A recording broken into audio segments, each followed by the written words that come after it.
Hello friends, welcome to platinum classes. दोस्तों, आज हम बात करेंगे क्लास 10th ज्योग्राफी का chapter number 7 lifelines of national economy का। यह वीडियो का पार्ट 2 है, तो पार्ट 1 अगर आपने नहीं देखा है तो उसे ज़रूर देख लीजिएगा। और उसके बाद पार्ट 2 में आज हम डिस्कस करेंगे रेलवेज़ से। रेलवेज़ के बाद से जो भी टॉपिक बचे हुए हैं उसको मैं आज कंप्लीट करवा दूंगा। उसके बाद ये चैप्टर आपका बिल्कुल कंप्लीट हो जाएगा। तो चलिए इस वीडियो को स्टार्ट करते हैं। नेक्स्ट बात करते हैं रेलवेज़ की। तो railways are the principal mode of transportation for carrying huge loads and bulky goods for long and short distances in India.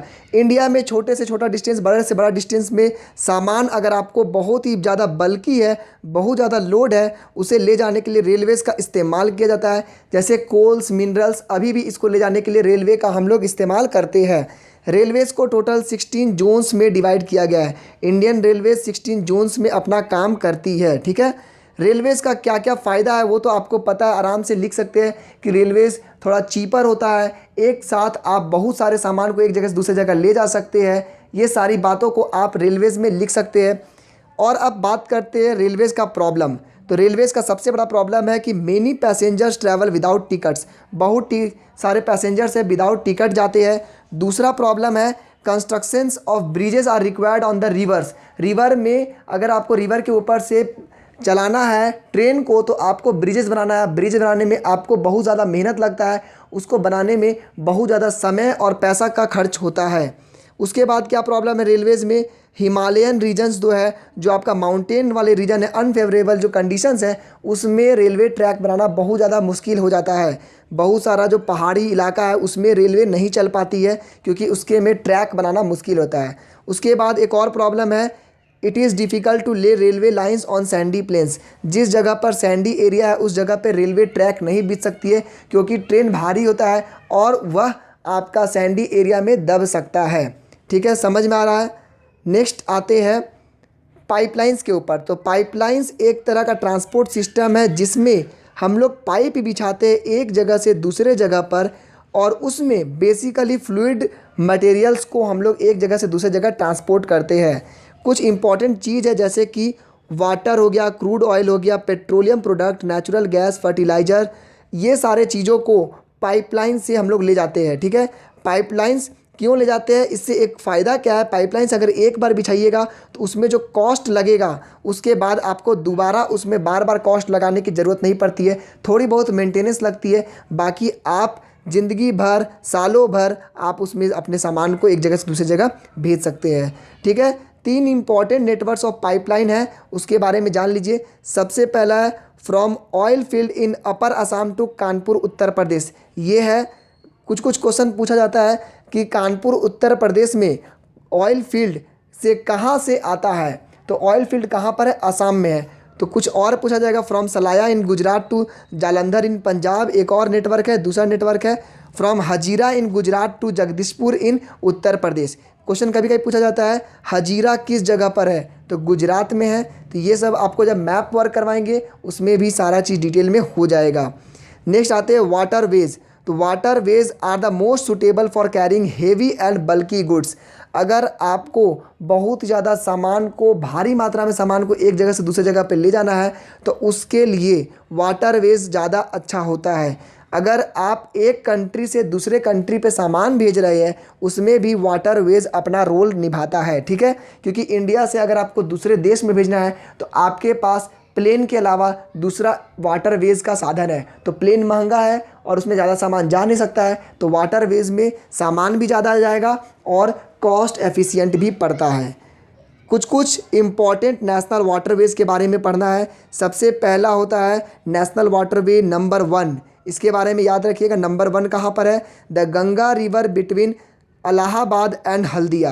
Allahabad से हल्दिया के बीच में जो गंगा रिवर बहती है उसे ही वाटरवेज नंबर 1 बोला गया है। 1620 किलोमीटर है इसका। नंबर 2 में आता है ब्रह्मपुत्र रिवर, जो कि सदिया एंड धुबरी के जगह पर पड़ती है। सदिया और धुबरी के बीच का जो, जहाँ पर ब्रह्मपुत्र नदी बहती है उसे कहते हैं नंबर 2, जो 891 किलोमीटर का है। उसके बाद नेशनल वाटरवे नंबर 3, ये क्या है, the west coast canal in Kerala Kottapuram Kollam to Udyog Mandal and Champakara canals 205 kilometres का है ये। उसके बाद नेशनल 4 है, नेशनल वाटरवेज 4, जो कि specified stretches of Godavari and Krishna rivers along with Kakinada Puducherry stretch of canals. इसका लेंथ है 1078 किलोमीटर। और नेशनल वाटरवे नंबर 5 ये आपका है रिवर ब्रह्मानी का with Matai river delta channels of Mahanadi and Brahmani rivers and east coast canal. इसका जो लेंथ है 588 किलोमीटर है। इसको जब हम लोग मैप में पढ़ेंगे, जब मैप में इसको डिस्कस करेंगे, तब आपको और भी ज़्यादा अच्छे से समझ में आएगा, क्योंकि बिना मैप का बताना बहुत मुश्किल हो जाता है कि कौन सा प्लेस किस जगह पर है।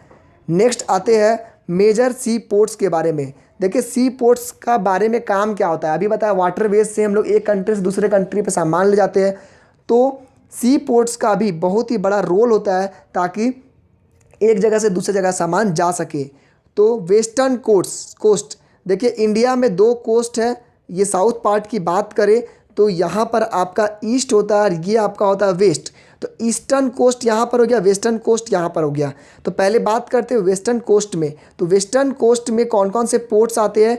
कांडला, मुंबई, जवाहरलाल नेहरू, मरमगांव और न्यू मैंगलोर पोर्ट। ये 5 पोर्ट आपके वेस्ट पार्ट में आते हैं। ईस्ट पार्ट में कौन कौन से आते हैं? ईस्ट पार्ट जो इस साइड है उसमें आते हैं आपका टुटीकोरिन, चेन्नई, विशाखापट्टनम, पारादीप, कोलकाता और हल्दिया पोर्ट। ये सारे पोर्ट्स का आपको मैप में याद रखना है, ठीक है। तो मैप जब करवाएंगे इसको सारी कुछ को करवा देंगे। नेक्स्ट आते हैं एयरवेज। तो Airways is the fastest and most comfortable prestigious mode of transport. सबसे ज़्यादा फास्टेस्ट भी है, कंफर्टेबल भी है और प्रेस्टिजियस है, लेकिन ये चीपेस्ट नहीं है, ठीक है। चीपेस्ट नहीं है, चीपेस्ट में नहीं आता है क्योंकि ये बहुत ज़्यादा पैसा इसमें खर्च होता है। एयर ट्रांसपोर्ट जो हमारे इंडिया में है वो नेशनलाइज कब हुआ था? वो 1953 में हुआ था, इसको याद रखना है। इंडिया में 2 तरह के एयरपोर्ट आते हैं, एक डोमेस्टिक और इंटरनेशनल, ठीक है। उसके बारे में भी बताएंगे। सबसे पहले बात करते हैं Pawan Hans helicopter limited. Question कभी कभी पूछा जाता है कौन सा हेलीकॉप्टर लिमिटेड है जो कि हमें हेलीकॉप्टर सर्विस प्रोवाइड करता है oil and natural gas commissions in its offshore operations. कुछ ऐसी ऑपरेशंस होती है, कुछ ऐसे कंडीशंस होते हैं, उसमें ऑयल और नेचुरल गैस कमीशन को कौन अपना हेलीकॉप्टर प्रोवाइड करवाता है? तो उसका नाम है पवन हंस हेलीकॉप्टर्स लिमिटेड, ठीक है।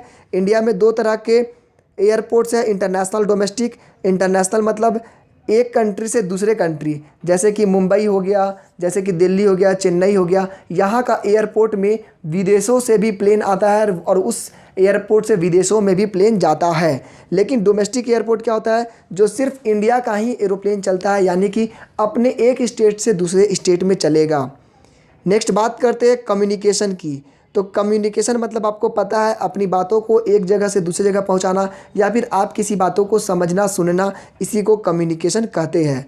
तो कम्युनिकेशन 2 तरह का होता है। सबसे पहला पर्सनल कम्युनिकेशन, जिसमें post card, letters, telegrams, telephone, emails हो गया, जिसमें आप पर्सनली आप किसी से बात करते हैं, तो वो हो गया पर्सनल कम्युनिकेशन। दूसरा होता है mass communication.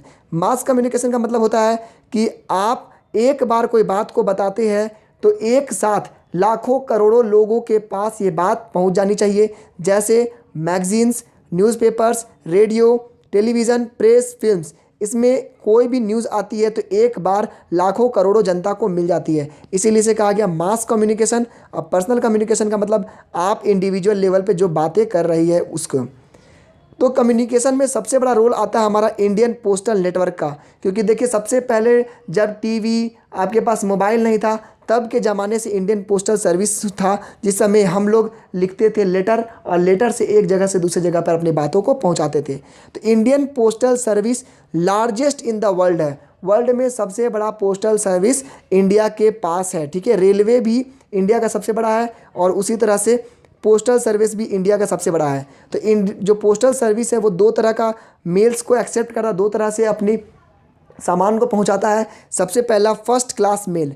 First class mails क्या होता है, एयर लिफ्टेड होता है, यानी कि ये प्लेन से आपके सामान को एक जगह से दूसरी जगह ले जाता है।